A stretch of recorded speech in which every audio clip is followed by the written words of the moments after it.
हा प्रश्न electromagnetic induction या चॅप्टरवर सीईटी 2022 ला विचारलाय. A coil having 56 turns of average diameter of 0.02 meter is placed perpendicular to magnetic field of 9000 Tesla.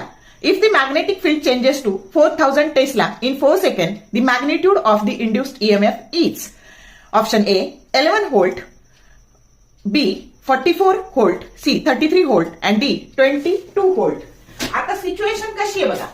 तर तुमची अशी जी कॉईल आहे तिला डायमीटर दिलाय, म्हणजे या पद्धतीने ही कॉईल आहे आणि हिचा हा जो एरिया आहे, एरिया वेक्टर, आता ही फील्डला परपेंडिक्युलर आहे आणि एरिया वेक्टर सुद्धा सरफेसला परपेंडिक्युलर असतो. म्हणजे तुमचा वेक्टर ए आणि वेक्टर बी हे दोन्ही एका डायरेक्शनने आहे, म्हणजे त्यांच्यातला अँगल हा 0 डिग्री आहे आणि कॉस 0 ची किंमत 1 आहे.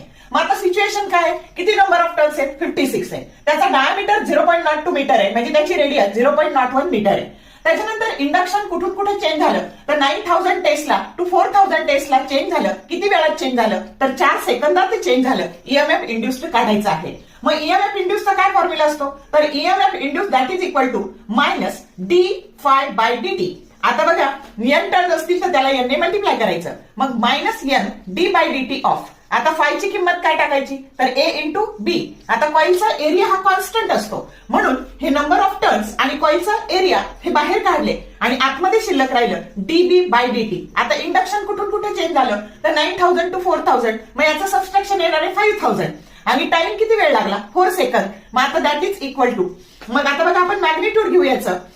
मग आता हे निगेटिव्ह साईड निघून गेलं. नंबर ऑफ टर्न्स आहेत, आता इथं खाली करू आपण.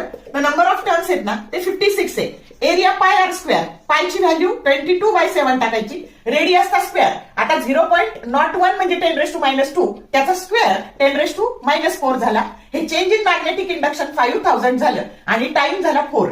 आता बघा आपल्याला कॅल्क्युलेशन सिंपल कसं करता येईल तर 7 4 जा 28 आणि 28 2 जा 56, म्हणजे हे 2 झाले. आता 2 इंटू, आता बघा हे 10⁻⁻4 आणि हे 10⁻3 10⁻⁻1 शिल्लक राहिलं आणि 5 2 जा 10. मग आता बघा हे 10 चा प्लस 4 मायनस 4 कॅन्सल झाले.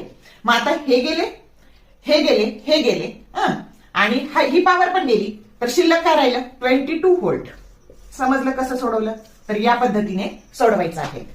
तर कळलं का? मग जर शॉर्ट व्हिडिओ आवडले लाईक करा, शेअर करा, कमेंट करा. For more useful tips and tricks keep watching wings of physics. Thank you very much.